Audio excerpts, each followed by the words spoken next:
Well, thank you, Toledo. It is great to be in the Buckeye State. I feel your warmth. Thank you so much for being here at Midwest Terminals. I am always so thankful when I get to travel with our great Vice President J.D. Vance, especially when it means he's coming home to Ohio. And what I'm most excited about, however, is the chance to stand with you to celebrate year one of the America First comeback. And let me be clear, this milestone is all about you. You are the hardworking Americans who get the job done every single day. You are rebuilding this nation brick by brick, and you are the ones that endured 4 long years of Bidenomics. And you proudly put Donald J. Trump back into the White House. Now, I can tell you firsthand, President Trump and Vice President J.D. Vance have not slowed down for 1 minute, and neither has their cabinet. The reason we all work so hard is because we're inspired by patriots like you. We know that you make this country great. And for me, I think of my family back home, 5-generation farm family with a small trucking company on the plains of Illinois. I know the blood, the sweat, the tears, the prayers, the dreams realized. That's the America we grew up in, where grit, not government, determined the opportunities that you had. And this administration is working with urgency because of it. We're working with resolve, and we are working unapologetically to make America great again. Now, you know what we're doing. You've seen it. We're cleaning up massive fraud, massive government waste that sent millions of dollars to Somalia, and the open borders that created chaos and imported crime to your cities and towns. And now, after 4 disastrous years, it only took President Trump 1 year to start fixing it. He didn't break it, but he is fixing it. He restored America's, yeah, let's give him a hand, yeah. Now, you've seen him. He's restored our strength and dignity on a world stage. He ended the globalist trade deals that shipped our jobs out of this country, and he brought back American energy dominance and American industry. He proudly defends faith every day and stands against the radical transgender and DEI ideologies. And now the mainstream media and the liberal elites, they said it couldn't be done. We had to accept managed decline. Well, they were dead wrong. All we needed was a new president. Now, you can see it. It's coming. The America First comeback is real, and it's starting right here in great cities like Toledo. Core inflation just reached its lowest level in 5 years. Wages and take-home pay are up. Fair trade is bringing back American industry, and with about 700,000 jobs in their first year due to $18 trillion of investment that's going to come into America. We've never seen anything like it. And the working family tax cuts will put thousands of dollars back in working families' bank accounts starting this year, because President Trump and J.D. Vance are fighting courageously for you every single day. Not the special interests, not the Washington bureaucrats and the coastal elites, but for workers, for our main streets, for our families. And there is no one who knows better everyday Americans than Vice President J.D. Vance. You know his story. You know his humble beginnings in Kentucky and right here in Ohio. But now he stands in the Oval Office as the second most powerful man in the entire world, probably the universe. He's also the coolest vice president we've ever had in American history. But what's really amazing, he's a man of deep faith. He's husband to our beautiful second lady, Usha Vance, and he's soon to be the father of 4 amazing children. So, yeah, congratulations, Vice President Vance. He and President Trump do it all for you, for hardworking Americans, and it's why he's come back home today, because he's standing proudly with you to restore the American dream for generations to come, Please welcome the 50th and the greatest Vice President of the United States, J.D. Vance.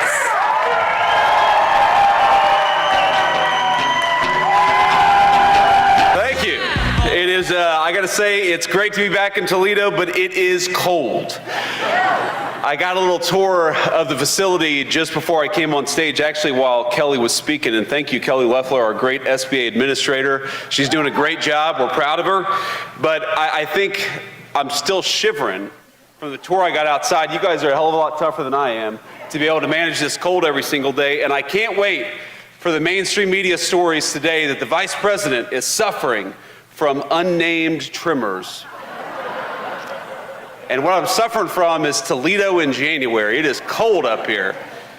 I will say that when I was flying in here, you know, sometimes when you're vice president, you travel over the country, you travel over the world, and you're not always sure exactly where you're going. I was very excited to be back in Toledo today, but for a brief second, I forgot where I was coming. I opened the window and I thought the president had sent me to Greenland. And which is going well, by the way, which is going well. But let me give a few shout outs here. Besides Kelly Loeffler, I want to thank a few people who are here. In the front row here, we have our great United States Senator for the state of Ohio, John Husted, my replacement. And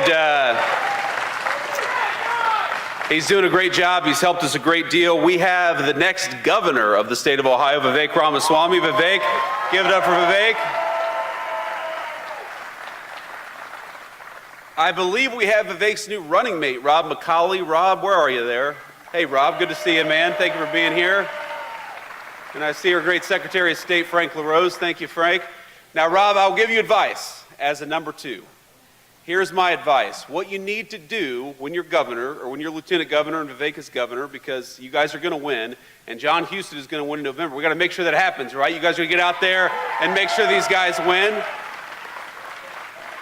We're going to be with you every step of the way, but when Rob is lieutenant governor, the secret to being a successful number 2 is to take credit for every single good thing the administration does.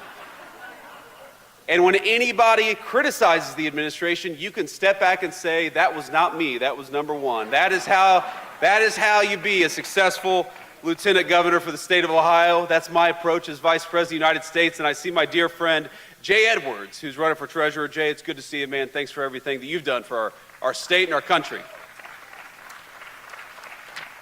Now, I'm headed from here to Minneapolis, where we're going to talk with some of our ICE agents, talk with local officials about how we can turn down the chaos. And my simple piece of advice to them is going to be, look, if you want to turn down the chaos in Minneapolis, stop fighting immigration enforcement and accept that we have to have a border in this country. It's not that hard.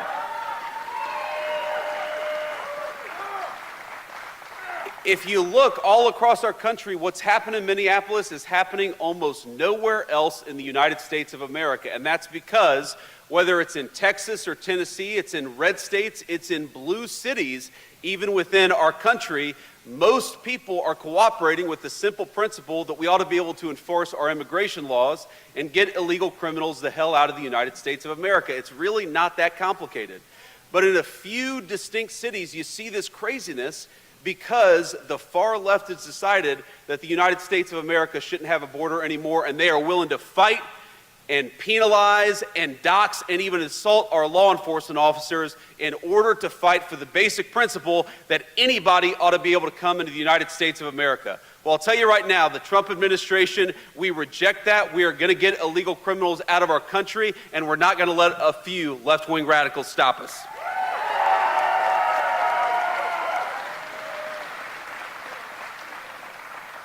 But I'm here in Toledo to talk about the great American comeback, and that is what I believe. We are 1 year in. We are 1 year in to raising wages for workers instead of declining wages for workers. We're 1 year in to $18 trillion of new investment for the United States of America instead of investment going to every other country but the United States of America. We're 1 year in to getting illegal aliens out of our country so that American homes can go to American citizens, which is exactly where they ought to go. And we are 1 year in to seeing lower inflation and bigger paychecks and more opportunity for the American worker. Ladies and gentlemen, I think that we are on the cusp of the greatest economic year in the history of the United States of America because we're doing something new for a change. We're investing in you. We're investing in American workers. We're investing in American businesses, and we're saying to everybody that the United States is open for business, but only if you invest in our great American people and our great American businesses. We're done with the old approach of shipping American jobs overseas and investing in everybody else. We're back to investing in the American worker, and we're not going to stop fighting for you until we return America to the true golden age of great American prosperity.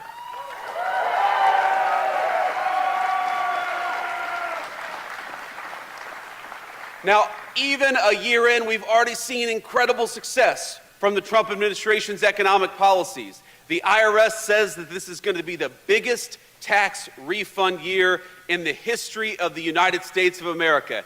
And I know there are a lot of far-left Democrats like Marcy Kaptur who don't like it when the government gives you back your hard-earned money, but the Trump administration believes that you earned it, you ought to keep it, and we ought to keep our hands the hell out of your pocket in Washington, D.C.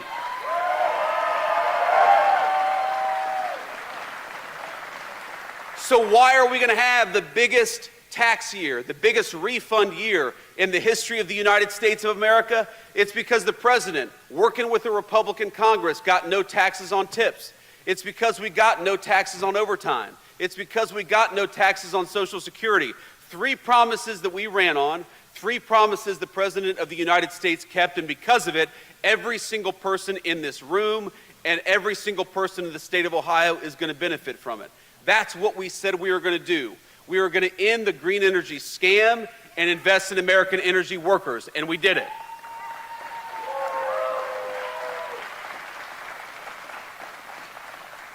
We're going to reward companies for investing in the United States of America and penalize companies for trying to invest in communist China and places all over the world. We said we were going to do it, and we did it. And because of it, we're starting to see the benefits for American workers every single day. We have the lowest inflation that we've had, well, since the last Trump administration. We have rising wages for American workers. You know that under the Biden administration, those terrible, terrible times, under the Biden administration, you lost an average of $3,000 over that 4 years because inflation was out of control and wages were stagnant for our country. You know, under the first year of the Trump administration, you've already gained over $1,300 in real wage gains. And my friends, we are just getting started. Because what the President of the United States says every single day is we are not done fighting for the American worker until we get everything back that the Biden-Harris administration took away and more beyond that. I don't want you to just struggle to get by. I don't want you to worry about paying your credit card bill or your medical benefits. I don't want you to think, do I buy prescription drugs or do I buy food? That is the legacy of the Democratic Congress under the Biden-Harris administration, and it's something we can't go back to. A lot of you know my story. I mean, this is my home. You all, well, you voted for me, at least most of you did. So, actually, in this room, I probably got about 100% of the vote. I think I see a few people who weren't old enough to vote for me in 2022, but look, you know my story. You know the fact that I grew up in a family. I was raised by a grandmother who would look at a credit card statement every single day and wonder, what can we afford? Can I buy my medicine this month, or do I need to focus on food? Can we take a little bit extra maybe and buy those pills that she needed in order to stay healthy and keep our family afloat? These are the decisions that way too many families had to take under the Biden administration. And under the Trump administration, we want better for you. And we're fighting better for you every single day. We want you to have enough prosperity to, yes, buy the things that you need, to, yes, buy those medications and put food on the table, but maybe to take a little vacation.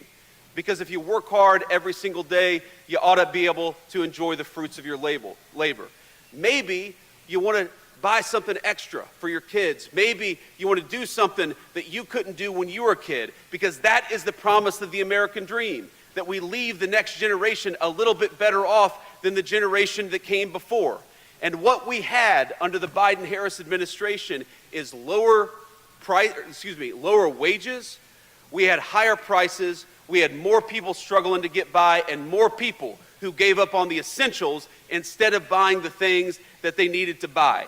What we have under the Trump administration is a totally different approach.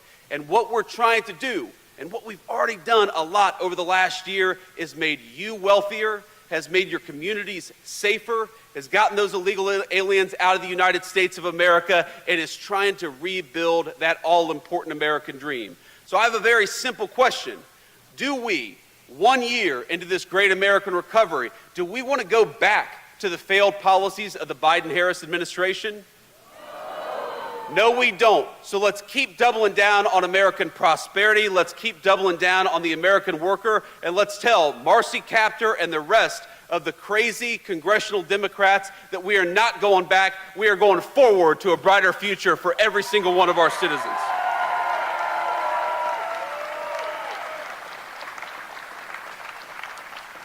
You know, there are things the media doesn't talk about that I think are so important to highlight because they show real progress for the American people. Did you know that for 4 years under the Biden-Harris administration, Americans paid the highest prescription drug costs anywhere in the world? And we did it because we had an administration that refused to go to Big Pharma and say, this is ridiculous that you're charging 1/10 the price in England or in France that you are in the United States of America. So what did the president do? One of the first things President Trump did is he hauled these pharmaceutical executives into the Oval Office. He wasn't getting any help from Congress, though we certainly would have appreciated Marcy Kaptur helping us lower prescription drug costs, but we weren't getting that help. So what did he do? He brought the pharma executives into the Oval Office and he said, you are done forcing Americans to pay more for prescription drugs than any other country anywhere in the world. And so now, thanks to the president's leadership and thanks to the support of our congressional allies like John Husted, we have prescription drug costs coming down in this country for the very first time.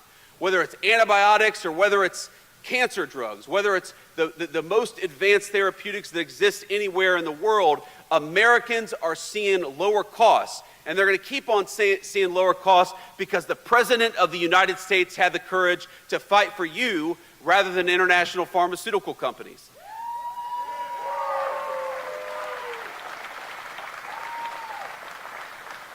Now, the media doesn't talk about that because, of course, it makes us look good, but these are the victories that depend on having smart, wise leadership in Washington, D.C. You know, another thing the media doesn't talk about is that under 4 years of the Biden administration, the average cost of a home in the United States of America nearly doubled.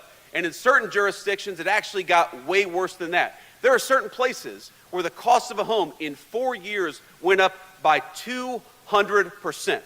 What's happened over the last 5 months? Rents have gone down over the past 5 months. And so though there's still a lot of work left to do, we're finally seeing more Americans being interested, especially our young families, being interested in buying a home for the first time. We're seeing those rents come down. We're seeing the cost of housing flatten out a little bit. And one of the biggest reasons is because on the one hand, we lowered the regulatory burdens to build houses in this country, while on the other hand, we got illegal aliens out of the United States of America who are taking American homes. That is how you lower prices. Focus on American workers and invest in American home building. You don't give all of our homes to illegal aliens. That is the legacy of the Biden-Harris administration.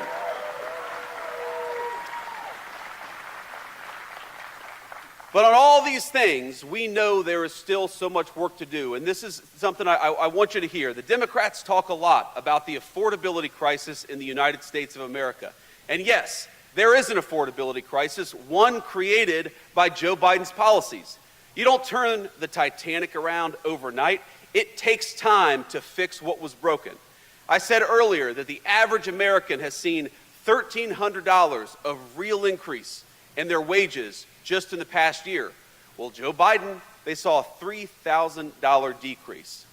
Now, on the one hand, I'm proud of that. I'm proud of the fact that you're $1,300 richer than you were just a year ago. But you know what really pisses me off? That compared to when Donald Trump left office after his first term, you're still about $2,000 poorer. Because that's what happened under the Biden administration. They did so much damage that it's going to take us time to rebuild the great American prosperity that we had at the end of the first Trump administration. But what I'm telling you is that we are committed to doing it. As much as the media focuses on distractions every single day, in the Oval Office, the president looks at us and says, why haven't we done more? Let's do more. Do more. He'll tell us, person by person, from the Secretary of Commerce to the Secretary of the Treasury to our SBA administrator to the Vice President of the United States, fight every single day for better home prices for Americans, for lower prescription drug prices, and of course for rising wages. That is what we're going to do, that is what we have done, and that is what we promise will be the legacy of the second Trump administration. More prosperity for you.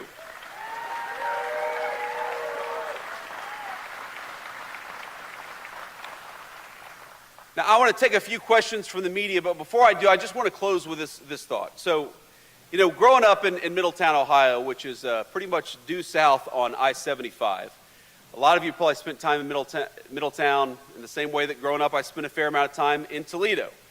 The story of towns like Toledo, the story of towns like Middletown when I was growing up was one of decline. It was a story of factories closing down, of good people losing their jobs, of families that were fracturing under the financial stress that sometimes comes when people lose that access to a good job. That is not the future that we should expect for our children. We should demand better from our leaders, and that's exactly what the Trump administration is promising. Not a story where you open up the morning paper or you turn on the TV and you see a factory that's closed down, but you see a new factory that's being built. Not a story where your neighbor lost their job, but a story where your neighbor gets a new and better job because of what is being built right here in towns like Toledo. Not communities that are unsafe, where you get mugged or murdered walking down the street, but where every single person, rich or poor, black or white, can enjoy their God-given right to public safety in their own community because we're fighting for law enforcement as opposed to against law enforcement like the last administration.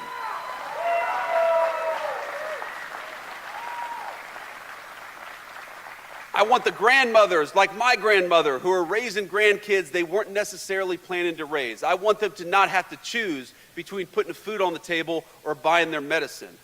That is the future that we're fighting for. And that is what the Democrats in D.C. have fought against every single day of this administration. Now, I don't want to say all Democrats, because my mamaw, the woman who raised me, was one of those blue dog Democrats. She was socially conservative, she was patriotic, but she was a Democrat. And I know that in Toledo, there are a lot of those Democrats still today. But I got to tell you, in Washington, D.C., those Democrats do not exist. They disappeared from Washington, D.C. They care more in Washington about using this country as one big fraud scheme than they do about fighting for your prosperity. And that's why we cannot reward these people come November. What are they actually fighting for? Well, we know what they're fighting against. They hate Donald Trump obsessively, and they talk about it every single day. They want men to play in women's sports, which is crazy. But even aside from it's crazy, why the hell are you talking about that instead of figuring out how to fight for the American people? They want the Somali fraud ring in Minneapolis and frankly in other states too to continue. While a lot of Americans can't afford the cost of child care, they want to take the very programs that we use to make child care more affordable and give them to fraudsters who are illegally in our country to begin with. These are not politicians who care about you. They care about keeping the fraud going. And the question in November is very fundamental. It's going to be, do we reward the people like John Husted, who cut your taxes, who fights for lower housing costs, who fights for lower prescription drug costs? Or do we reward the crazy far-left Democrats who think that America is one big get-rich scheme for fraudsters? That's it. That's simply the question. So I'm asking you, are we going to fight for the people who are fighting for the American dream?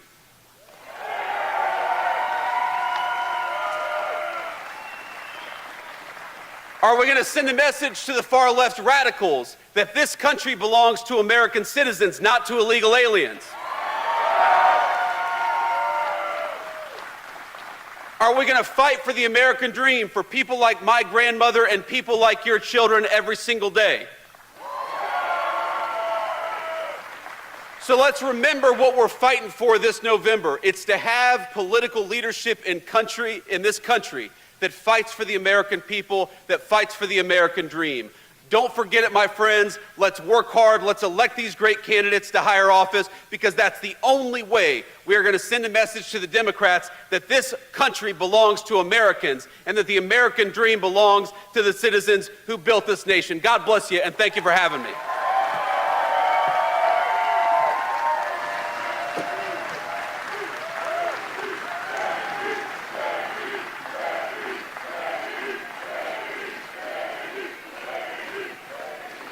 Now, I appreciate that, but I'm going to take a few questions from the reporters, and then we're going to hit the road.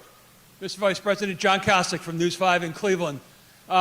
President Trump outlined the framework of a future deal on Greenland yesterday. NATO this morning, however, said the Secretary General did not propose any compromise on sovereignty. What's your understanding of what is in this plan, and would you stand for something that did not include ownership even beyond where the bases are located? So, John, first of all, it's good to see you again. John is, this is going to ruin his reputation among his liberal media peers, but John is one of my favorite journalists in the state of Ohio. He's a great TV journalist from Cleveland. And I used to joke with John that if he ran for high office, maybe back in 2012, 2013, he would have won, because his name is almost exactly the same as John Kasich. And that if he ran in 2024, he would have got his ass kicked.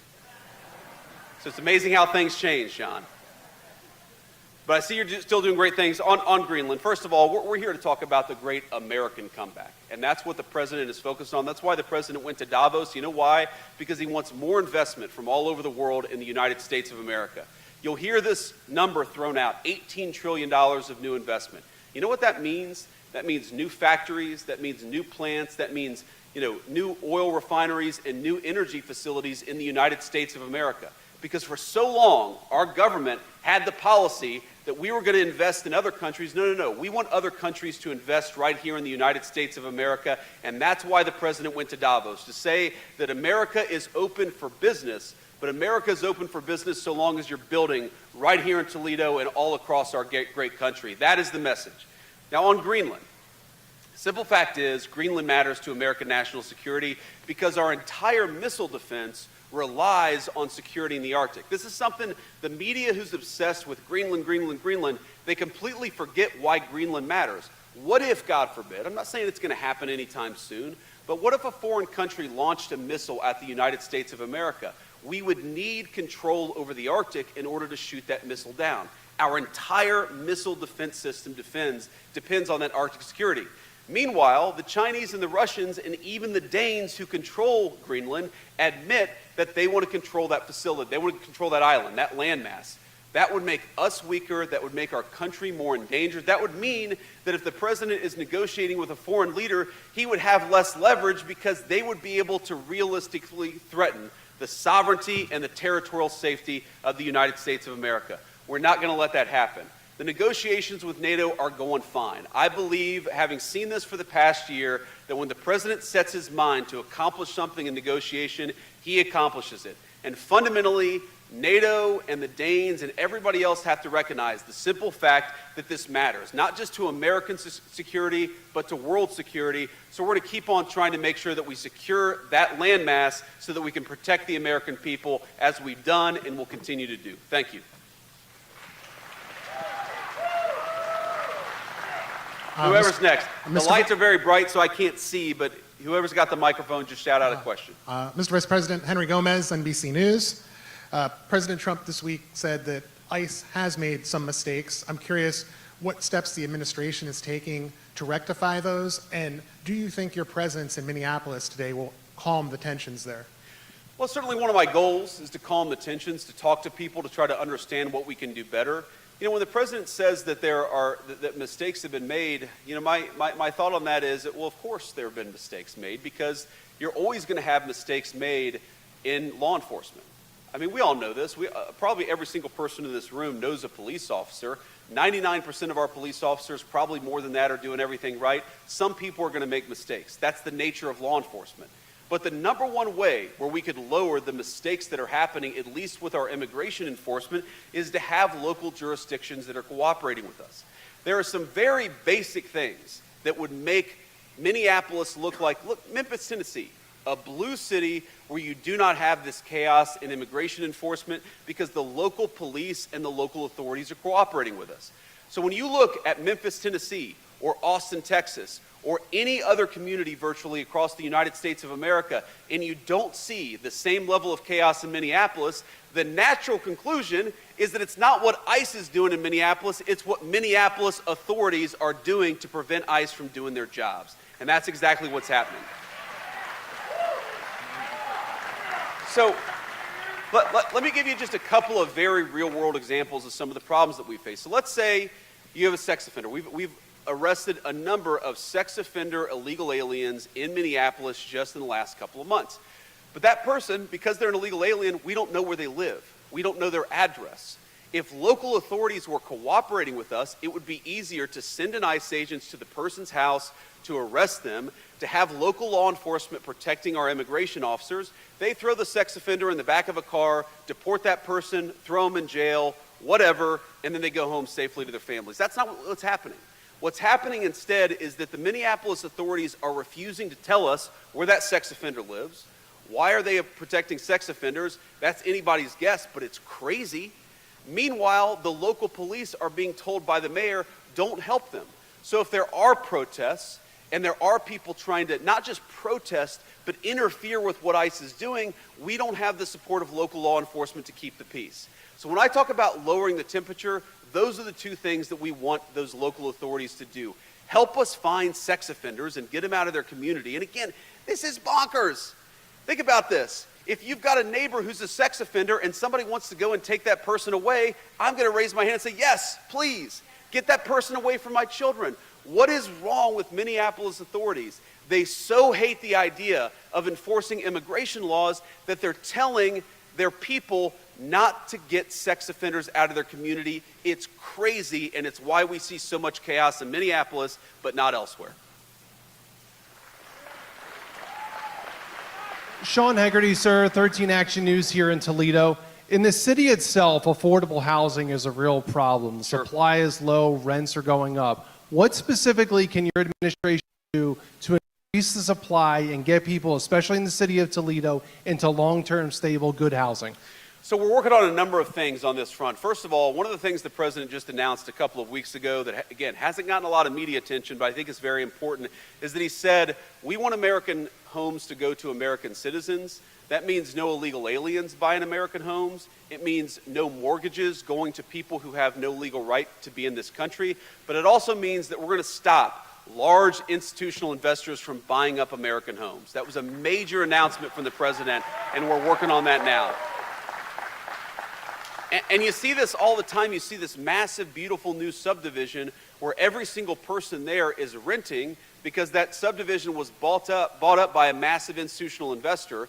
That investor, by the way, is very often paying a lower price for their debt than an American citizen. So we give these people special rules, we give them cheaper access to money, and then we let them buy homes that by right go to American families. That is one of the main reasons why we believe homes have gotten unaffordable in this country. So again, the last administration did nothing about it. We're going to do something about it. We've already started. Here's another thing.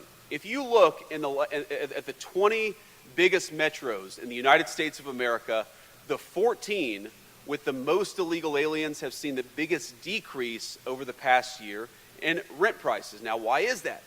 Again, if you get people out of the country who are taking up homes that ought to go to American citizens, that's going to put downward pressure on prices. That's going to make it easier for young American families to afford to buy a home. There are 3 exceptions to that.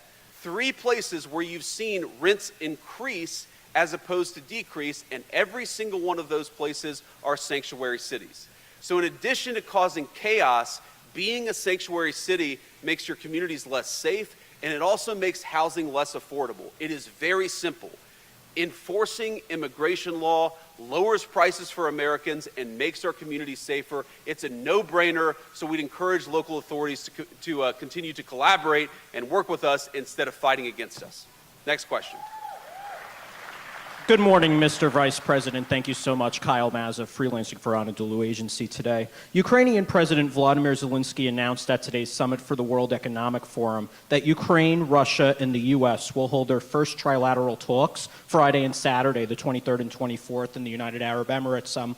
Seeing what your reaction is to that about those talks, and in Minneapolis, sir, the attacks on law enforcement, the attacks on ICE, what is your message to the law enforcement community at this time when they look for the Trump and the Vance administration to calm their nerves, to ease their burdens? Families are reacting to this as well. So as you stand there on that stage today, how does that make you feel? Well, you know, one of the things that we want to do is send a message to our local law enforcement, to our federal law enforcement, that we stand with them. And we're not going to abandon them, or we're not going to do what the last administration did, which is throw them under the bus to appease a bunch of left-wing radicals. We're actually going to fight for them. Because I believe, look, I continue to be fundamentally optimistic about our country. I think that whether you're a Democrat, a Republican, an independent, most people in this country fundamentally still support law enforcement. They love what people do to keep them safe. They recognize it's dangerous. But what happened in the Democratic Party over the last few years is they allowed a very small band of left-wing crazies to drive the agenda, and that makes our cops and our federal law enforcement feel less safe. It makes it feel like their government doesn't have their back. Well, I promise them, every single police officer in this country and every single federal law enforcement officer in this country, we have your back, and that's one of the messages I'm trying to send by going to Minneapolis and talking to our ICE officers there. So that's number one. Number two, you talk about attacks on law enforcement. It is insane. I understand, look, I'm biased, obviously. I think the Trump-Vance administration has got the right approach to immigration. I think it's insane to let tens of millions of people flood across your country, many of them with violent criminal records, and then to say you're not allowed to do anything to get those people out of your country. That's crazy to me. Fine. If you disagree, if you think that we ought to let sex offenders be in your community, even if they're illegal aliens, fine. Make that argument. But make that argument at the ballot box. Write an op-ed in a newspaper. Argue about it on social media. Don't go to the streets and start assaulting federal law enforcement officers because you disagree with the policies of our administration. It's cowardly bullshit, and it's got to stop. And here's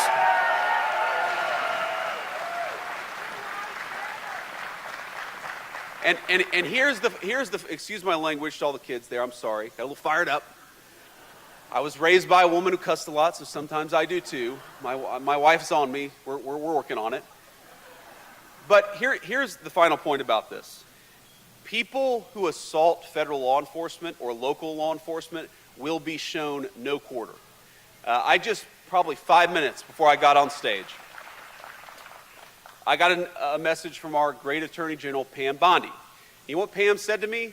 That they finally arrested the ringleader of those church protests in Minneapolis.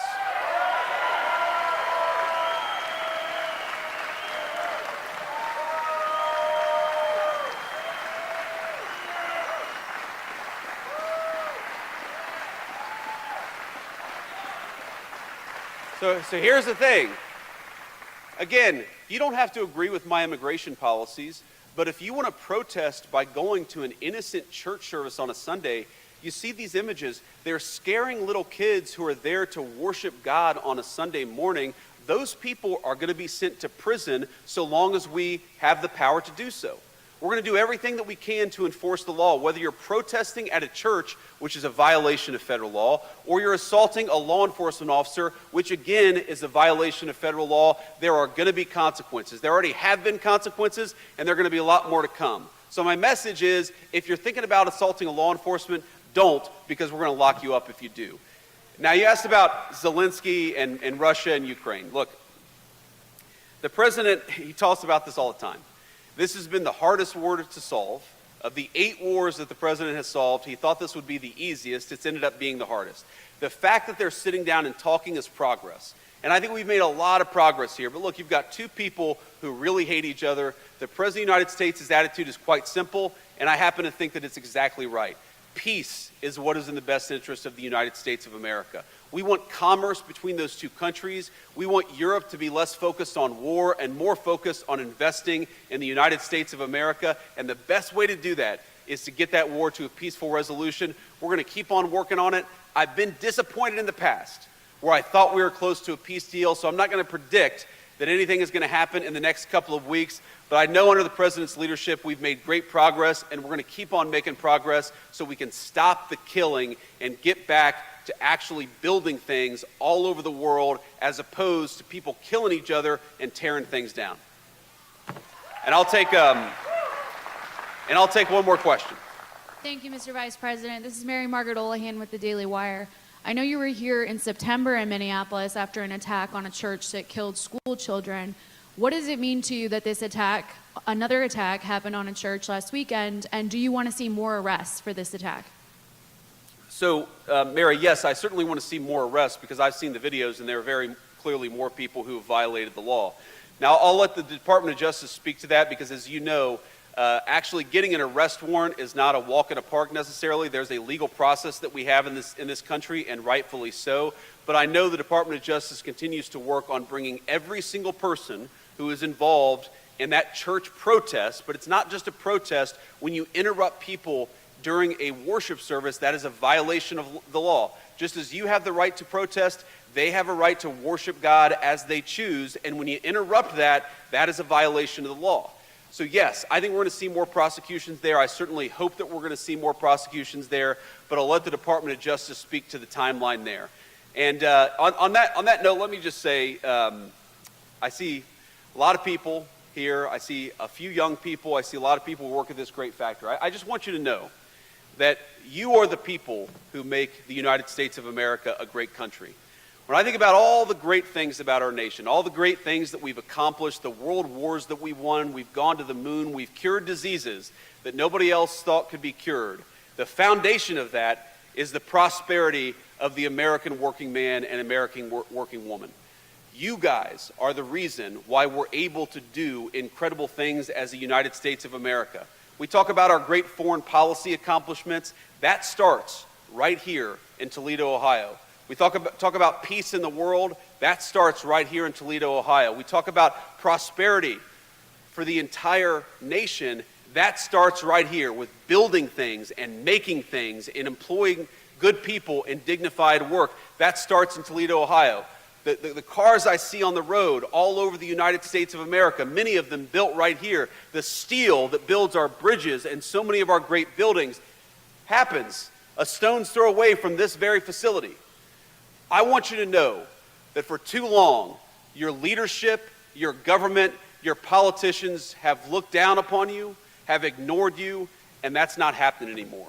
There are so many great things I could point to, so many policies, no taxes on tips, the regulatory reform, the fact that we've unleashed American energy. But every single one of those specific policy wins is about a simple fact: reinvesting in you and ensuring that your family has the same great shot at the American dream that I had. This is very personal to me. I don't know if you saw the announcement. I guess we made it yesterday or the day before, but our wonderful second lady is pregnant with our fourth child, and I'm very, very happy about that.